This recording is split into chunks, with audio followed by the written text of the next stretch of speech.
You know, the people in AA, I eat, breathe, and sleep AA. And if I didn't, I would die because I'd go back. And it's not a bad world to live in, though. You know, it's the same drunks you had in the bars, except they're sober. They're just as funny. We all laugh at ourselves. That's one thing, the humility that comes with it. You'll learn to laugh at yourself and how ridiculous you behave during those alcoholic years. You know, they have pictures of people more on the drug side of the world where they do drugs and they show their arrest records.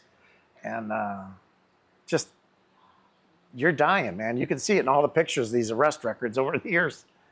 And it doesn't need to be that way. What do I think? I think prohibition was the greatest thing in the world. This stuff is an epidemic. You know, I had friends that I used to drink with back in the drinking days, and I got sober 17 years ago. I did relapse, but that was 5.5 years ago. But I can remember a woman that our kids used to play hockey together, and she was a wonderful, big partiers like like I was. And I saw her in the bar at my restaurant. She used to come in often, and I said, "Do you want to get out of this?" I said, I had been sober for, I don't know, 6 or 7 years at that point, and I said, "Don't do this." I was so happy, and I'm showing my glee, and like, you can get a handle. And she said, "I'm not interested in that." And she died about 4 months later.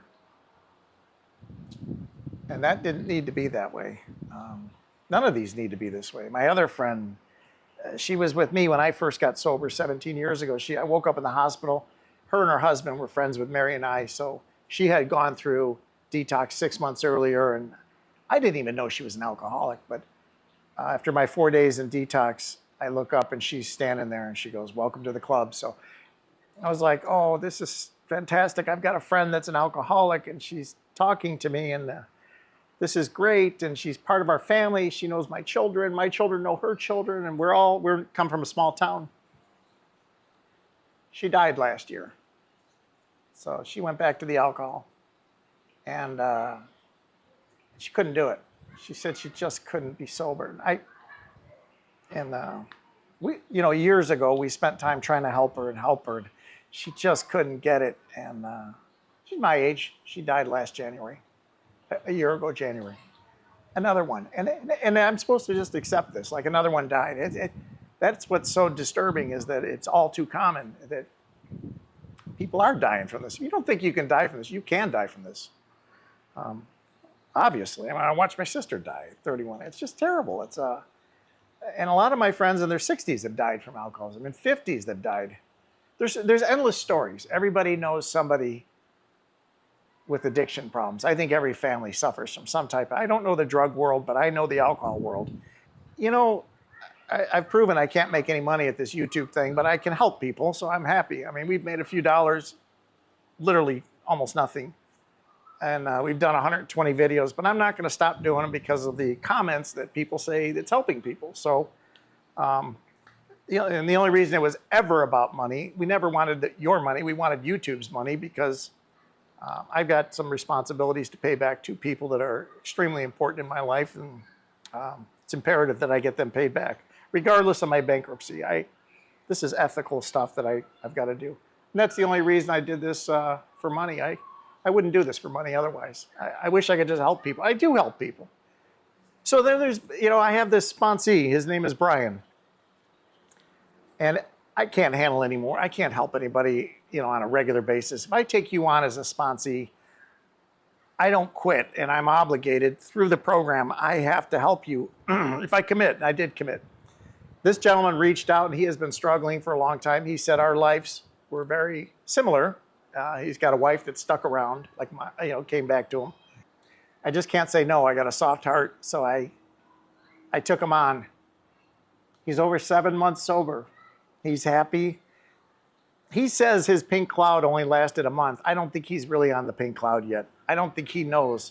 And if any of you don't know what the pink cloud is, it's that zenith feeling you get after, it could happen after 6 months of sobriety. It may take a year, but it's really your brains gets back, and your nutrition is back, and your thoughts are back, and your love is back, and your feelings are back, and you can go out and tackle the world again.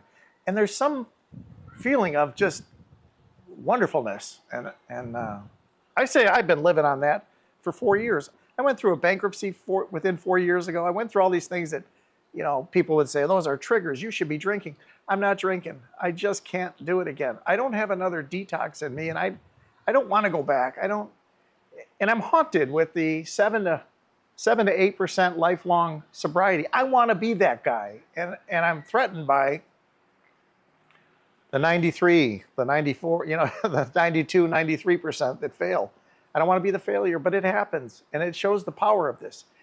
Stay the course. You need to do AA.org. Everyone knows somebody that's had addiction or problems, and you know, alcohol is not such a dirty word anymore. When you say I'm an alcoholic, like my wife says, I'm happily married to an alcoholic, recovering alcoholic.